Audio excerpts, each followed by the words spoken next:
Bismillahirrahmanirrahim. Assalamualaikum warahmatullahi taala wabarakatuh. Alhamdulillahi rabbil alamin. Wassalatu wassalamu ala asyrafil anbiya'i wal mursalin wa ala alihi wa sahbihi ajma'in. Qala rabbi shrah li sadri wa yassir li amri wa hlul 'uqdatam min lisani yafqahu qawli. Subhanaka la ilma lana illa ma 'allamtana innaka antas samiul alim. Wala haula wala quwwata illa billahil aliyil azim. Alhamdulillah, syukur kita kehadrat Allah Subhanahu wa taala kerana masih lagi diberi ruang dan peluang untuk kita sama-sama teruskan siri perbincangan dalam subjek Usuluddin, pembelajaran dalam subjek Usuluddin, yang mana pada kali ini kita nak berbincang berkaitan dengan tajuk yang ke-8 dalam bab hadis bagi pelajaran Usuluddin tingkatan 5 yang bertajuk Alamatus Sa'ah Al-Kubra, iaitu tanda-tanda besar kiamat. Okay? Kita akan berbincang berkaitan dengan satu hadis yang mana Rasulullah SAW menyatakan di dalam hadis tersebut lebih kurang 10 tanda-tanda besar kiamat. Okay? Hadisnya An Huzaifah bin Asid Al-Ghifari radhiyallahu anhu qala Ittala'an nabiyyu sallallahu alaihi wasallam alaina wa nahnu natadhakaru faqala ma tadhakarun qalu nazkuru as-sa'ah qala innaha lan takuma hatta tarawna qablaha 'ashra ayatin fadhakara ad-dukhan wad-dajjal والدابة وطلوع الشام من مغربها ونزول عيسى بن مريم ويأجوج ومأجوج وثلاثة خشف بالمشرق وخشف بالمغرب وخشف بجزيرة العرب وآخر ذلك نار تخرج من اليمن تطرد الناس ila mahsyarihim. Okay. Mana hadisnya bermaksud daripada Huzaifah bin Asid Al-Ghifari radhiyallahu anhu berkata, Rasulullah sallallahu alaihi wasallam telah datang kepada kami dan kami pada waktu tersebut sedang berbincang-bincang. Lalu Rasulullah sallallahu alaihi wasallam bersabda, "Apa yang kamu bincangkan? Apa yang kalian bincangkan?" Kami menjawab, kami sedang berbincang berkenaan dengan kiamat. Lalu Rasulullah sallallahu alaihi wasallam bersabda, tidak akan terjadinya kiamat sehingga kamu melihat 10 tanda-tandanya. Kemudian Rasulullah sallallahu alaihi wasallam menyebutkan 10 tanda tersebut ialah asap tebal, dajjal, binatang iaitu dabbah, terbit matahari dari tempat terbenamnya, turunnya Nabi Isa bin Maryam, keluarnya Ya'juj dan Ma'juj, 3 kali gempa bumi, iaitu sekali di timur, sekali di barat, dan yang ketiga di semenanjung Arab. Dan akhir sekali adalah api yang keluar dari arah negeri Yaman yang akan menghalau manusia kepada mahsyar mereka, kepada tempat perhimpunan. Okey. Itu berkenaan dengan hadis Nabi SAW yang berkaitan dengan 10 tanda-tanda kiamat. Okay. Tidak berlakunya kiamat kecuali ada 10 tanda-tanda tersebut yang disebutkan dalam hadis ni. Bila munculnya ke 10 tanda ini, barulah terjadinya kiamat. Okey, seterusnya Ma'anil kalimat al-mukhtarah, ma'anil kalimat yang terpilih. Okay. Yang pertama ialah ittala'a, azharu wa aktashafa, muncul, terzahir ataupun timbul. Natazakaru, nataraji'u, berbincang ataupun sedang melakukan suatu perbincangan. Yang ketiga ad-dukhan, al-hawa wal aswad, asap hitam yang tebal.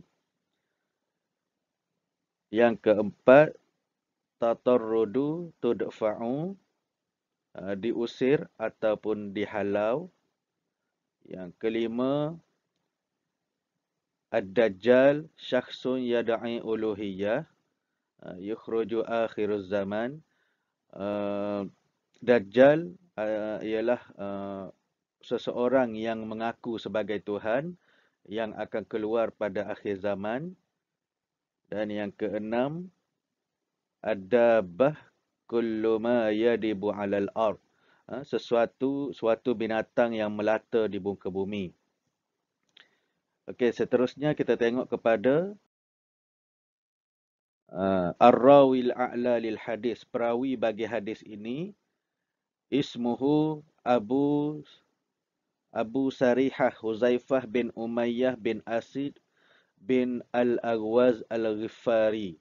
Okay, nama beliau Abu Sarifah Huzaifah bin Umayyah bin Asid bin Al-Aghwaz Al-Ghifari radhiyallahu anhu.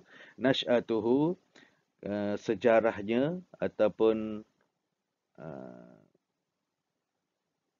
kehidupannya, kana mimman bay'an Nabi sallallahu alaihi wasallam fi bai'atir Ridwan wa syahidal Hudaybiyah ma'an Nabi sallallahu alaihi wasallam.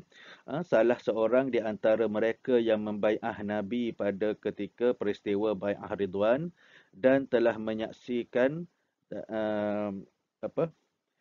bersama-sama dengan Nabi dalam perjanjian Hudaybiyah. Wafatuhu tufiya Huzaifah, wafatnya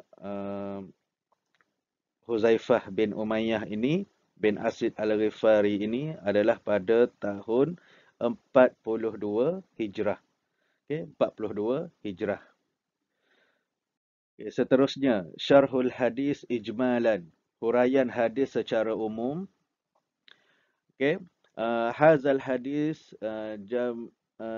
jami'a fihi an-nabiy sallallahu alaihi wasallam asyru alamatis sa'ah al-kubra minha. Okay, hadis ini Rasulullah telah mengkhabarkan di dalam hadis ini berkaitan dengan alamat ataupun tanda-tanda besar kiamat. Antaranya ialah yang pertama, zuhurud dukhan asyadid alladhi yamla'ul qawni kulluhu.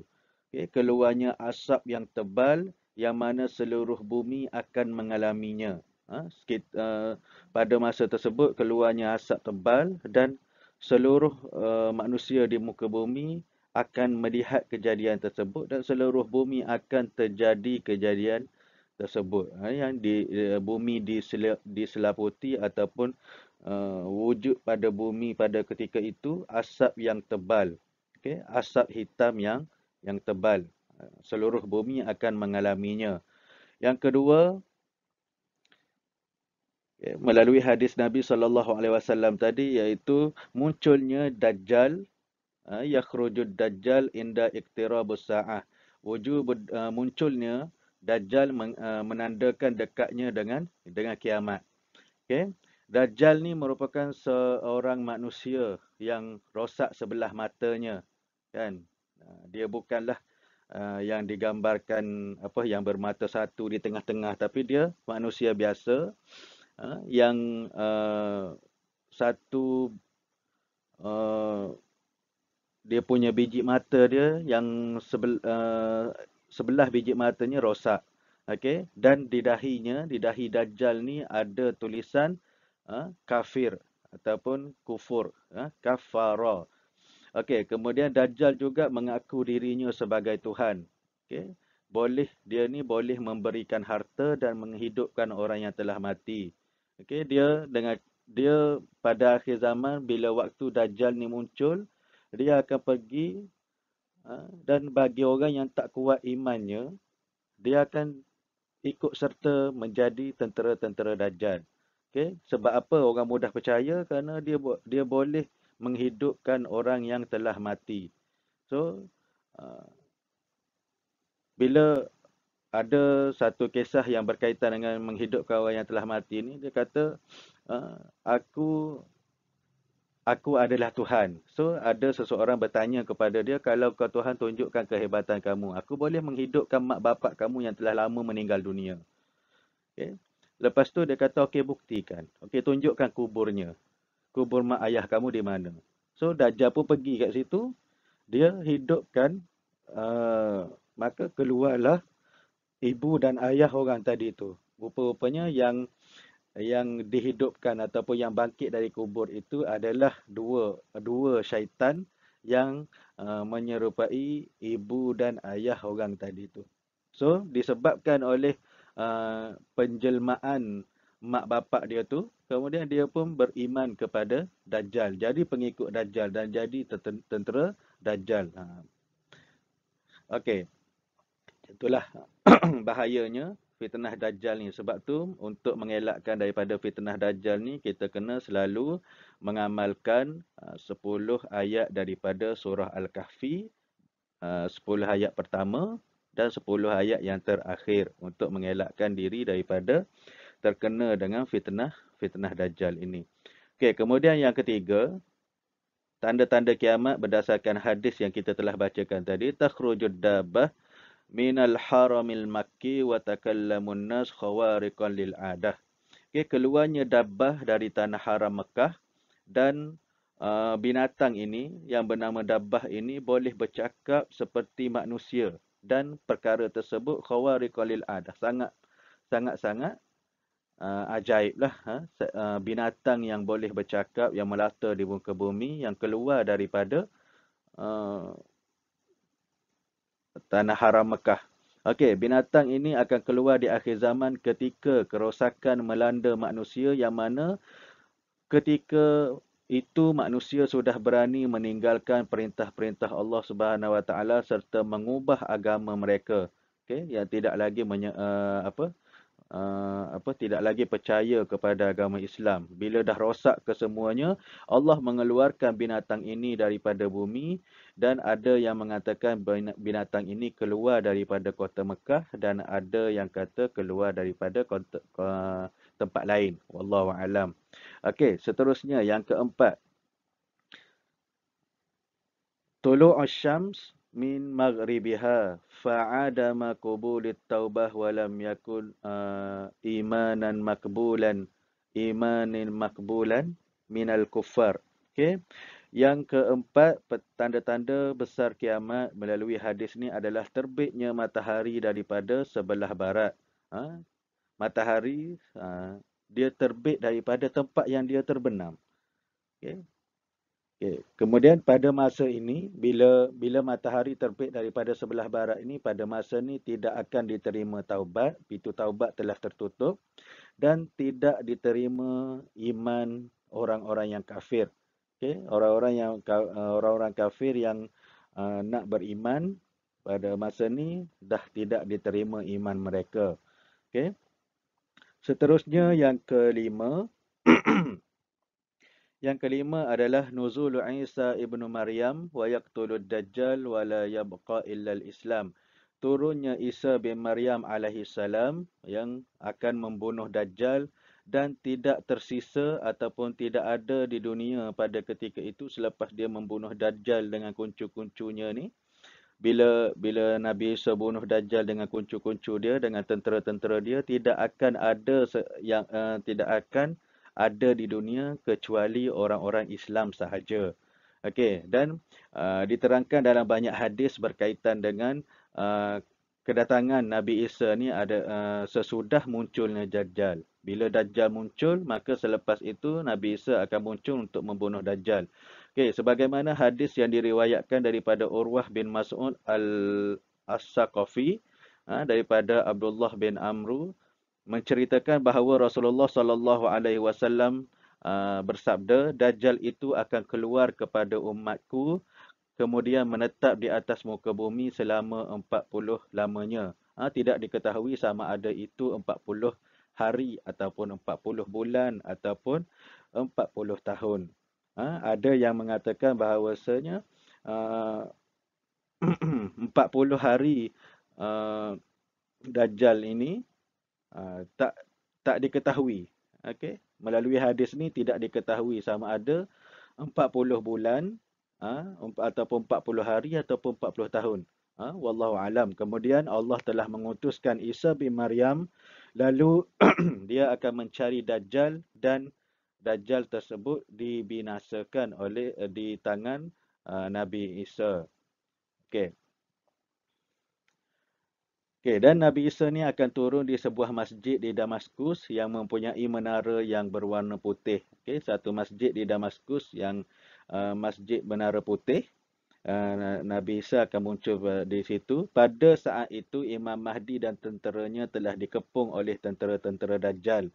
Okey, ketika Nabi Isa nak turun ni, tentera Imam Mahdi telah dikepung oleh tentera-tentera Dajjal dan berkumpul di dalam masjid yang bermenara putih tersebut. Okey, pada masa tersebut, pada ketika Nabi Isa nak turun tu, ketika hendak solat subuh. Okey, dan Nabi Isa turun ke bumi dengan cara dia diapit oleh dua malaikat yang mengiringi Nabi Isa. Imam Mahdi yang pada ketika itu telah berada di posisi imam. Pada masa tu Imam Mahdi ni dia kata kepada pengikut dia pada masa tu, okey, iqamah, qamatlah. Seterusnya, selesai saja qamat, Imam Mahdi pun pergi ke tempat imam. Okey, dia pemimpin pada masa tersebut, dialah yang jadi imam. Okey, lepas tu bila disedari Nabi Isa telah pun turun, maka Imam Mahdi ni pun mengundurkan diri ke belakang. Okay? Nak beri laluan kepada Nabi Isa untuk menjadi imam. Tapi Nabi Isa ni dia tolak. Dia kata, iqamah tadi adalah telah dikhususkan untuk kamu. Maka kamu sudahkanlah menjadi imam bagi solat subuh ini. Okay. Kemudian bila dah selesai solat subuh, secara berjemaah ni, dan apabila terbit matahari, maka Nabi Isa mendekati pintu masjid dan membuka pintu masjid tersebut. Nabi Isa pun pergi ke belakang dekat dengan pintu masjid ni, yang pada masa tu tentera Dajjal ni dah penuh dah kat luar ni, dan Dajjal ni betul-betul berada di depan pintu yang Nabi Isa buka ni. Okey, dia orang nak robohkan pintu tu, nak pergi serang tentera Imam Mahdi ni. Okey, kemudian apabila Nabi Isa ni buka pintu masjid tu, maka Dajjal pun melihat Nabi Isa. Bila Dajjal ni dia tengok Nabi Isa ada kat dalam masjid tu, terus dia punya seluruh badan dia menggigil. Okey. Seluruh badan dia menggigil. Sebabnya dia tahu, Dajjal ni tahu bahawasanya Nabi Isa ni dia diutuskan oleh Allah Subhanahu Wa Taala untuk membunuh Dajjal. Dia kata Isa ni datang ni nak bunuh aku. So dia pun badan dia masa tu menggigil. Dan kalaulah dia stay je kat situ, kalau Dajjal ni kat situ, gigil badan dia yang menggigil ni boleh jadi cair. Kalau dia terus lagi berada di situ, takutnya dia kepada Nabi Isa. Okey, lepas tu bila dia dalam keadaan takut tu, Dajjal pun melarikan diri. Dia larilah. Dan ke mana pun Dajjal ni lari, semuanya bila dia lari ke arah mana sekalipun, mesti ada Nabi Isa dah tunggu di tempat tersebut. So dia jadi makin takut sehinggalah sampai ke kota Lut di Palestin. Dan dia jumpa kat situ, di kota Lut di Palestin ni, Nabi Isa pun membunuh Dajjal dekat kota Lut di Palestin itu. Okey. Seterusnya, keluarnya Ya'juj dan Ma'juj, annahum ummatun khabisatun takhruqu wa tadmirul ard. Okey, keluarnya Ya'juj dan Ma'juj yang akan membuat kerosakan yang teruk di muka bumi. Okey. Ya'juj dan Ma'juj ni adalah manusia biasa. Dia bukan raksasa ataupun dia bukan lembaga yang lain. Ya'juj dan Ma'juj ni adalah satu kumpulan manusia biasa macam kita. Okey. Dan mereka juga adalah berketurunan Yafis, anak kepada Nabi Nuh. Okay, dan kalau kita ulang balik, kalau kita ingat balik berkaitan dengan cerita Nabi Nuh ni, kita akan ingat berkaitan dengan peristiwa yang paling besar, iaitu banjir besar Nabi Nuh dan peristiwa Nabi Nuh membuat bahtera kan. So, Nabi Nuh ni, dia telah berdakwah kepada umat dia selama 950 tahun. 950 tahun. Tetapi, bilangan yang menjadi pengikut Nabi Nuh ini sangatlah sikit. Dan ramai yang menolak. Umat-umat Nabi Nuh ni menolak apa yang didakwah oleh Nabi Nuh. Sehingga kan yang menolak tersebut adalah isteri dan anaknya yang bernama Kan'an. Okey, anak dan isteri dia juga tak percaya kepada dia. Dan bila banjir besar berlaku, yang terselamat di dalam bahtera tu hanyalah 83 orang, termasuklah anak-anak Nabi Nuh yang ikut serta dengan Nabi Nuh, percaya dengan dakwah Nabi Nuh, iaitu Sam, Ham dan Yafis. 3 orang ni, dia orang ikut ayah dia orang. Dia percaya kepada ayah dia orang. Okey, dan kemudian Sam ni, bila berakhirnya banjir besar ni, okey, masing-masing pun ada kehidupan sendirilah. Dan Sam ni, dia bergerak ke arah negara Arab, dan Sam merupakan bapa kepada keturunan Arab. Kemudian Ham pula adalah bapa kepada keturunan Habsyi. Sam ni bapa kepada keturunan Habsyi, iaitu orang-orang yang berkulit hitam, berkulit gelap.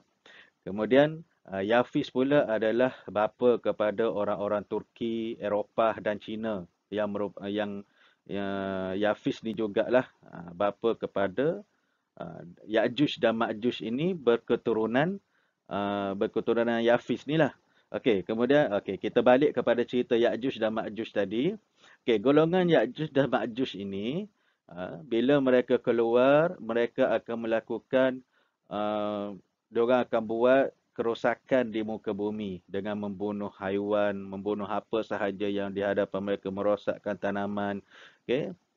Dan Ya'juj dan Ma'juj ni bilangan dia ramai, dia akan keluar dari setiap sudut muka bumi. Ramainya tidak terbilang, tak tahulah berapa ramai, sehingga kan digambarkan betapa ramainya golongan Ya'juj dan Ma'juj yang keluar ini. Bila diorang sampai ke Tasik Tabariyah, tasik air tawar terbesar di Timur Tengah, bila diorang sampai kat situ, diorang akan minum air di Tasik Tabariyah tu. Kemudian bila kelompok dia orang yang terakhir sampai, tak sempat nak minum, air di Tasik Tabariyah tu dah kering.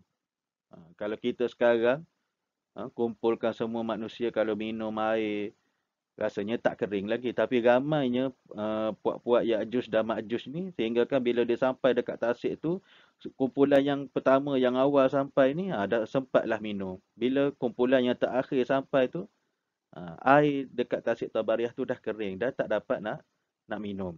Okey, bila golongan Ya'juj dan Ma'juj ini hampir mengepung Nabi Isa, maka Nabi Isa telah berdoa kepada Allah Subhanahu Wa Taala, dan Allah telah makbulkan doa Nabi Isa ni dan menyelamatkan Nabi Isa dan pengikut-pengikutnya pada masa tu dengan mengirimkan ulat pada leher-leher orang-orang Ya'juj dan Ma'juj ni. Okey, dikirimkan ulat sahaja. Maka disebabkan oleh ulat itu, maka puak-puak Ya'juj dan Ma'juj ni mati berkelimpangan, semuanya, sehingga bumi ni jadi busuk dengan bangkai mayat dia orang. Okey, kerana terlalu busuk, Nabi Isa dan orang Islam pada masa itu telah memohon doa lagi, dan Allah telah turunkan hujan membersihkan bangkai Ya'juj dan Ma'juj ini. Okey, seterusnya tanda yang ke-7, ke-8 dan yang ke-9 merupakan berlakunya gempa bumi di sebelah timur bumi.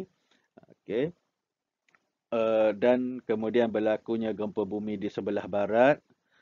Dan seterusnya berlakunya gempa bumi di Jazirah Arab, di semenanjung Arab. Gempa bumi ini pada mulanya berlaku di timur, kemudian menyebabkan tanah runtuh yang dahsyatlah dia punya gempa bumi itu sangat dahsyat.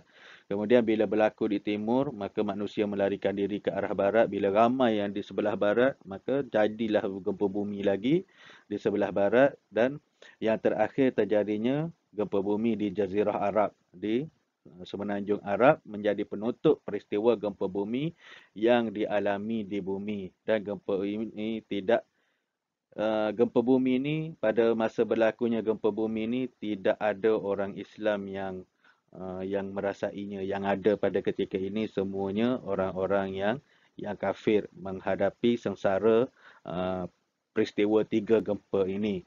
Dan yang terakhir, yang ke-10 adalah tanda kiamat, naru takhruju minal Yaman. Okey, keluar api daripada Yaman, tatarrudun nas ila mahsyarihim, yang akan mendorong manusia ke tempat perhimpunan mereka, ke mahsyar mereka. Okey, itulah 10 tanda-tanda kiamat yang Rasulullah ceritakan melalui hadis ini. Okey, dan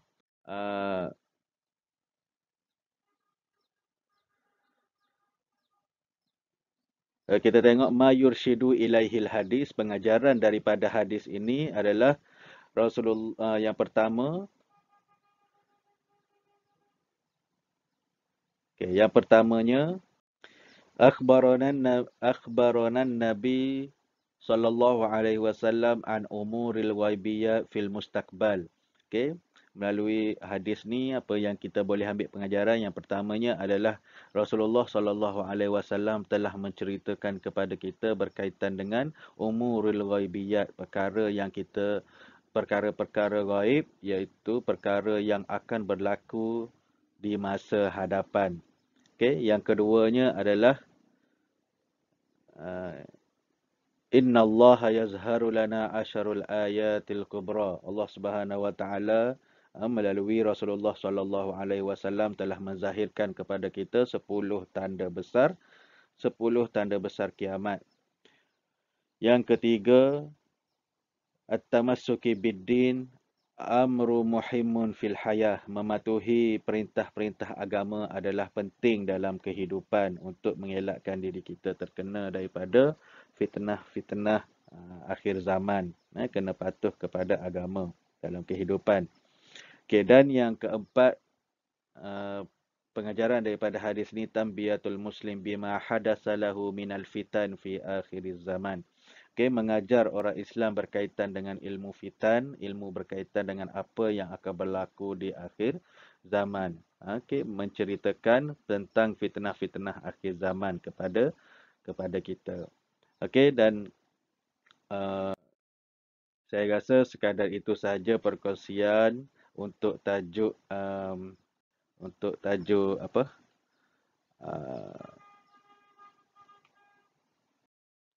Okay, untuk tajuk 10 tanda-tanda besar kiamat ini, dan semoga ia dapat memberi manfaat untuk kita semua dan memudahkan para pelajar untuk mengulang kaji pelajaran. Dan sekadar itu sahaja. Wallahu a'lam bisawab. Assalamualaikum warahmatullahi taala wabarakatuh.